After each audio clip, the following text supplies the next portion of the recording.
সবাইকে জয় যিশু। আমাদের মহান প্রেমময় পিতা প্রভু যিশু খ্রিস্টের নামে আমি সবাইকে স্বাগত জানাই। আসুন আমরা ঈশ্বরকে ধন্যবাদ করি, তার বাক্যপাঠে আমরা নিজেদেরকে সামিল করি। আসুন আমি আজকে যে বিষয়ের উপরে বাক্যপাঠ করব তা হচ্ছে আত্মসংযম বা সেলফ কন্ট্রোল। আমাদের প্রত্যেকের উচিত যে সেলফ কন্ট্রোল বা আত্মসংযম করা উচিত, কারণ ঈশ্বরের বাক্য আমাদেরকে তাই বলে।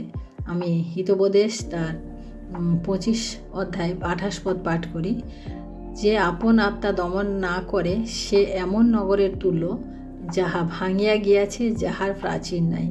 অর্থাৎ সেই নগর যার প্রাচীর নেই, যে নগর ভেঙে গেছে প্রাচীর, সেই নগর কেমন হতে পারে, কি বিপদ আসতে পারে, সেই বিষয়ে আমি আপনাদের সামনে 4টি পয়েন্ট তুলে ধরব। আমরা এখানে দেখি যে প্রথমত সুরক্ষা। যদি প্রাচীর না থাকে তাহলে কি হবে, সেখানে সুরক্ষা থাকবে না। কিসের সুরক্ষা থাকবে না? যে নগরে জিনিসপত্র, নগরের আসবাবপত্র, সমস্ত কিছুর একটা অসুরক্ষিত থাকবে। যে কোনো সময় বিপদ আসতে পারে, যে কোনো সময় চোর ঢুকে চুরি করে নিতে পারে। আমরা গালাতীয় তার 5 অধ্যায় 22 পদ দেখি, কিন্তু আত্মার ফল প্রেম, আনন্দ, শান্তি, দীর্ঘ সহিষ্ণুতা, মঙ্গলভাব, মাধুর্য, বিশ্বস্ততা ও মৃদুতা ও ইন্দ্রিয় দমন। এখানে আমরা দেখি যে আত্মার ফল, আমরা যদি আত্মিক দিক দিয়ে যদি আমরা আত্মিক দিক দিয়ে যদি পরিপূর্ণভাবে জীবনযাপন করি, তাহলে আমাদের কি হচ্ছে, এই সমস্ত জিনিসগুলি আমাদের মধ্যে থাকবে। কিন্তু আমাদেরকে ইন্দ্রিয় দমনও থাকবে, ইন্দ্রিয় দমনও আমাদেরকে করতে হবে, যেটা হচ্ছে আত্মসংযম আমাদেরকে করতে হবে। তা না হলে আমাদেরকে যে কোনো সময় আমাদের জীবনে সুরক্ষার অভাব হতে পারে। দ্বিতীয়ত হচ্ছে যে নগরে যদি প্রাচীর না থাকে কি হবে, চুরি হয়ে যাবে। আমরা যোহন লিখিত সুসমাচার তার 10 অধ্যায় 10 পদ যদি পাঠ করি, আমরা জানি প্রত্যেকে যে চোর আইসে কেবল যেন চুরি, বধ ও বিনাশ করিতে পারে, আমি আসিয়াছি যেন তাহারা জীবন পায় ও উপচয় পায়।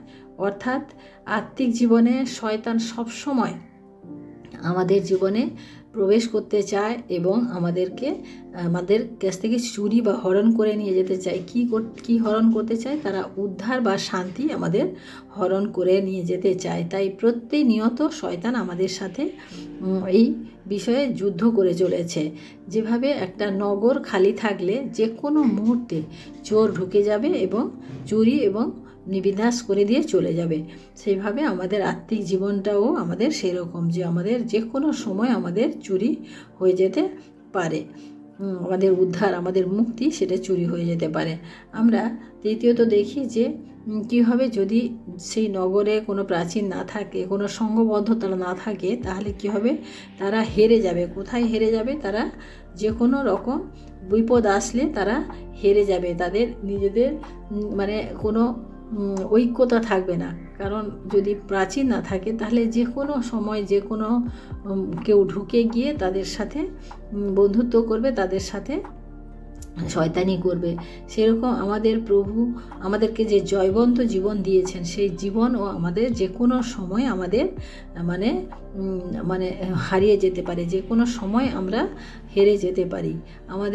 আমরা একটা জয়বন্ত জীবনের জন্য আমরা প্রত্যেকে জানি যে আমাদের প্রত্যেকের জীবনে আমরা জয়বন্ত জীবনটা লাভ করতে চাই। সেই জীবন আমাদের থাকবে না যদি আমাদের নিজেদের কন্ট্রোল না থাকে। কারণ আমাদের এই মুখের কথা দিয়ে, আমাদের চিন্তার মধ্য দিয়ে, আমাদের দৃষ্টির মধ্য দিয়ে, এই সমস্ত কিছুর মধ্য দিয়ে কিন্তু আমাদেরকে কন্ট্রোল করতে হয়। আমাদের পাপ, আমাদের শয়তানে প্রলোভন, সমস্ত কিছু কিন্তু আমাদের এই 5টি যে ইন্দ্রিয় রয়েছে সেই ইন্দ্রিয়র মধ্য দিয়েই হয়।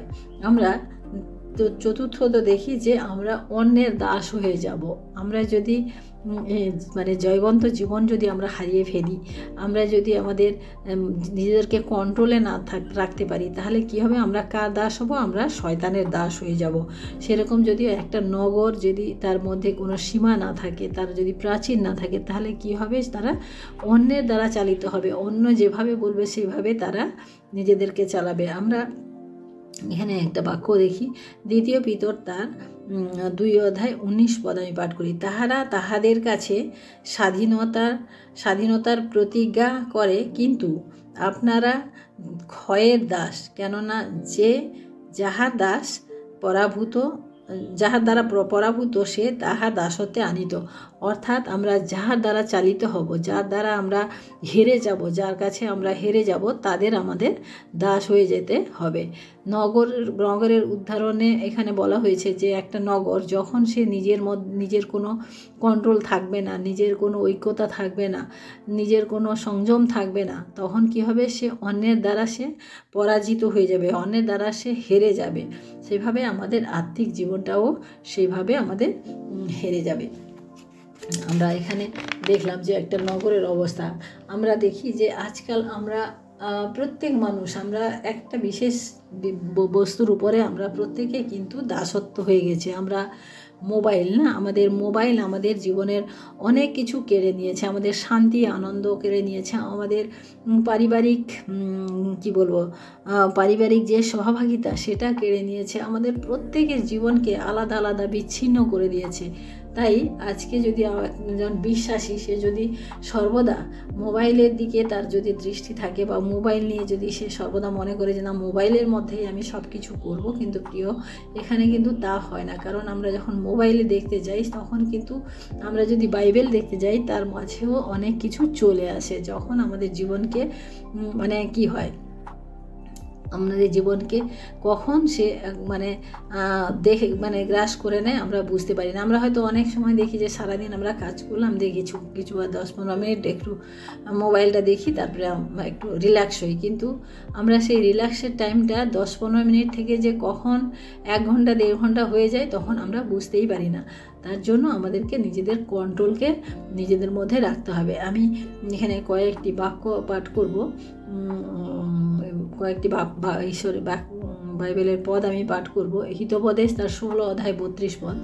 এখানে ঈশ্বরের বাক্য বলে, যে ক্রোধে ধীর সে বীর হইতেও উত্তম, নিজ আত্মার শাসনকারী নগর জয়কারী হইতেও শ্রেষ্ঠ। আমরা দেখি যে সেলফ কন্ট্রোল বা আত্মসংযম বিষয়ে আমি এই কয়েকটি বাইবেল পাঠ করি। আর হিতোপদেশ 17-27 পদ, যে বাক্য সম্বরণ করে সে জ্ঞানবান, আর সে শীতলাত্মা ও বুদ্ধিমান। অর্থাৎ আমাদের যে প্রথমে দেখলাম আমরা যে ক্রোধে ধীর সে বীর হইতেও উত্তম।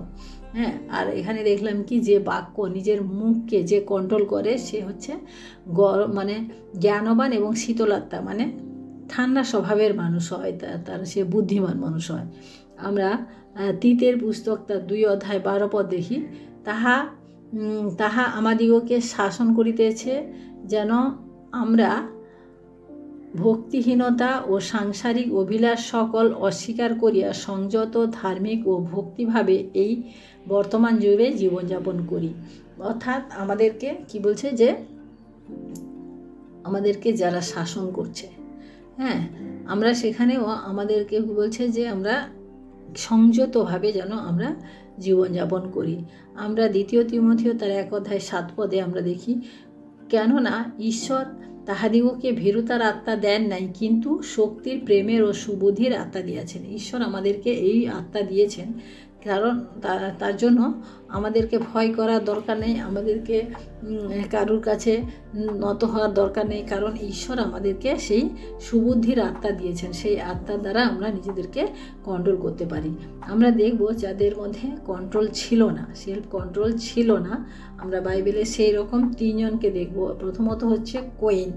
আমরা জানি না বাইবেলের আদি পুস্তকে রয়েছে কোয়েন এবং হেবলের কাহিনী আমরা প্রত্যেকে জানি। কোয়েন বড় ভাই এবং হেবল ছোট ভাই ছিল। আমরা জানি যে কোয়েন কিভাবে নিজেকে কন্ট্রোল করতে না পেরে নিজের ভাইকে যে হত্যা করেছিল। ঈশ্বর তাকে বারবার বলেছে যে কোয়েন তুমি কিন্তু পাপ করবে, তোমার কিন্তু পাপ তোমার দ্বারে গুড়ি মারছে, তুমি কিন্তু নিজেকে কন্ট্রোল করো। ঈশ্বর বলার পরেও কিন্তু সে সংযত করতে পারেনি, সে তার ভাইকে হত্যা করেছিল। তার কারণ হচ্ছে ঈশ্বর তার তার উপহার ঈশ্বর গ্রাহ্য করেনি এবং হেবলের উপহার ঈশ্বর গ্রাহ্য করেছিলেন। সেই রাগে সে কি করেছে, নিজের ভাইকে সে হত্যা করেছে। আমরা দাউদকে দেখি, দাউদ যখন বৎসেবাকে দেখলেন, দাউদ একজন রাজা ছিলেন, দাউদ একজন ঈশ্বরের ভক্ত ছিলেন, দাউদ ঈশ্বরের সাথে গমনাগমন করতেন, কিন্তু তিনি যখন বৎসেবাকে দেখলেন তিনি কিন্তু নিজেকে কন্ট্রোল করতে পারলেন না এবং তিনি কি করলেন, তার সাথে পাপ করলেন এবং তাকে মানে তার স্বামীকেও তিনি মেরে ফেললেন। আমরা দেখি ইস্করিওতীয় জিহুদা, যে জিহুদাকে আমরা যিশুর শিষ্য হিসেবে জানি, সে জিহুদা যিশুর সাথে মানে 3.5 বছর ধরে যিশুর সাথে থেকেও সে কিন্তু শেষে মানে লালসায় পরিপূর্ণ হয়ে, অর্থের লালসায় সে পরিপূর্ণ হয়ে সে কি করলো, যিশুকে সমর্পণ করে দিয়েছিল কয়টা মাত্র মানে শিকির জন্য সে যিশুকে সমর্পণ করে দিয়েছিল, কিন্তু সে নিজেকে কন্ট্রোল করতে পারেনি। আমরা এখানে দেখি যে দাউদ একমাত্র যিনি মানে সেলফ কন্ট্রোল ছিল না, কিন্তু তিনি পরবর্তীতে পশ্চাতাপ করেছিলেন এবং তিনি পুনরায় ঈশ্বরের আশীর্বাদ পেয়েছিলেন, কিন্তু আর বাকি দুজনকে আমরা দেখি যে এরা পায়নি। জিহুদা তিনি তো ঈশ্বরের কাছে ফিরে আসতেই পারেনি, পশ্চাতাপ তো করতেই পারেনি। আমরা দেখি যে যারা সেলফ কন্ট্রোল করেছিলেন, আমরা দেখি দানিয়েলকে। প্রথমত দেখি দানিয়েল মানে যুবক ছিলেন, কিন্তু তিনি রাজার ঘরে ছিলেন, রাজার ঘরে শিক্ষা দীক্ষা সমস্ত কিছু সেখানে তিনি ছিলেন, মা বাবার থেকে অনেক দূরে ছিলেন, কিন্তু তিনি ঈশ্বরকে কখনোই তিনি ছাড়েননি। তার সামনে অনেক কিছু লোভ লালসা ছিল, কিন্তু তিনি সমস্ত কিছু ত্যাগ করতে পেরেছিলেন। তার সামনে অনেক ভালো ভালো রাজবাড়ির খাবার ছিল, সেই খাবারকে কিন্তু তিনি গ্রহণ করেননি। তার জন্য তিনি ঈশ্বরের সাথে থাকতে পেরেছেন। তারপরেও আমরা দেখি যে মানে দানিয়েল তার জন্য সেই নানান পরীক্ষার মধ্য দিয়েও সে ঈশ্বরের সাথে থেকে তিনি জয়বন্ত একটা জীবন পেয়েছেন। আমরা যোসেফকে দেখি যে যখন পটিফরের ঘরে যোসেফ ছিলেন, পটিফরের ঘরে যখন ছিলেন তখন পটিফর কিন্তু সেই ঘরের ছিলেন না, তিনি কিন্তু যোসেফকে সমস্ত দায়িত্ব দিয়ে তিনি কিন্তু গিয়েছিলেন, কিন্তু পটিফরের স্ত্রী তাকে প্রলোভন দেখিয়েছিল যে যোসেফের সাথে তিনি খারাপ সম্বন্ধ করতে চেয়েছিলেন, কিন্তু যোসেফ তিনি তখন যুবক ছিলেন, তিনি কিন্তু তার প্রলোভনে তিনি কিন্তু কান দেয়নি। তাকে তাকে জেলখানা পর্যন্ত যেতে হয়েছে তার স্ত্রীর চক্রান্তে, মানে পটিফরের স্ত্রীর চক্রান্তে। তা সত্ত্বেও তিনি কিন্তু নিজের কন্ট্রোলকে হারাননি, নিজের ইন্দ্রিয়কে তিনি কখনো বিনষ্ট হতে দেননি, তিনি কিন্তু দমন করেছিলেন। আমরা দেখি প্রভু যিশুও তিনি শয়তানের দ্বারা উপবাসের পরে 40 দিন উপবাসের পরে শয়তানের দ্বারা পরিচালিত হয়ে তিনি কিন্তু নানান পরীক্ষার সম্মুখীন হয়েছে, কিন্তু তিনি ঈশ্বরের বাক্য দিয়ে তিনি কিন্তু শয়তানকে পরাজিত করেছে। এইভাবে আমরা দেখলাম যে ঈশ্বরের বাক্যের মধ্যেও আমরা আজকে শিক্ষা লাভ করলাম যে আমরা কিভাবে আমরা নিজেদেরকে কন্ট্রোল করতে পারি। আমরা আজকে সেই বাক্য পাঠের মধ্য দিয়ে দেখলাম। তাই আসুন আমরা আজকে ঈশ্বরকে ধন্যবাদ দিই যে তার এই সুন্দর বাক্য আমরা আজকে পাঠ করতে পেরেছি। তাই প্রার্থনা করি, হালেলুয়া হালেলুয়া হালেলুয়া। মহান প্রেমময় পিতা, তোমার মহানামে ধন্যবাদ প্রশংসা করি প্রভু। আজকের এই সুন্দর সময় প্রভু আর একটি বার প্রভু তোমার বাক্য পাঠ করতে পেরেছি প্রভু। তুমি প্রত্যেকের জীবনে প্রভু আশীর্বাদ করেছ, প্রত্যেকের জীবনের সঙ্গে তুমি রয়েছো প্রভু। আমরা বিশ্বাস করি যারা তোমাকে বিশ্বাস করে প্রভু তুমি তাদেরকে কখনো ত্যাগ করো না, কখনো তুমি ছেড়ে দাও না প্রভু। তুমি আমাদের প্রত্যেককে প্রভু আশীর্বাদ করো, যাতে আমরা নিজেদেরকে কন্ট্রোল করতে পারি, নিজেদের আত্মসংযম করতে পারি। আমরা যেন সেই নগরের মতো না হই যে নগরে প্রাচীর নেই, যেখানে সমস্ত কিছু ধ্বংস হয়ে যাচ্ছে, সমস্ত কিছু বিনষ্ট হয়ে যাচ্ছে, সেরকম যেন আমরা না হই প্রভু। তাই তুমি ধন্যবাদ করি প্রভু, তুমি আমাদের সহবর্তী থাকো, আশীর্বাদ করো আমাদেরকে সেই সেলফ কন্ট্রোল করার মতো প্রভু। তুমি আমাদেরকে বুদ্ধি দাও, শক্তি দাও, আমরাও যেন করতে পারি। বাইবেলে আমরা যে 3 জনের সম্বন্ধে জানতে পারলাম প্রভু গো, যারা সেলফ কন্ট্রোল করতে পারেনি, যারা আত্মসংযম করতে পারেনি, এবং যে 3 জনকে দেখলাম দানিয়েল, যোসেফ এবং প্রভু তুমি নিজে যেভাবে আত্মসংযম করেছিলে প্রভু, তুমি আমাদেরকে সেইভাবে আত্মসংযম করাতে তুমি সাহায্য করো, আশীর্বাদ করো। সমস্ত মহিমা গৌরব প্রশংসা তোমাকে দিয়ে আজকে সারাটি দিনের ভার প্রভু তোমার হস্তে রাখি। তুমি আমাদের প্রত্যেকের জীবনে সহবর্তী থাকো, আশীর্বাদ করো, প্রত্যেক পরিবারকে তুমি সুরক্ষা করো এবং তোমার অনুগ্রহ দয়াতে পরিপূর্ণ রাখো। সমস্ত মহিমা গৌরব প্রশংসা তোমাকে দিয়ে এই বিনতি প্রার্থনা চাই আমাদের মুক্তিদাতা ত্রাণকর্তা প্রভু যীশু খ্রিস্ট তোমারই নামে, আমেন। সবাইকে জয় যীশু। সবাই ভালো থাকবেন, সুস্থ থাকবেন। জয় যীশু।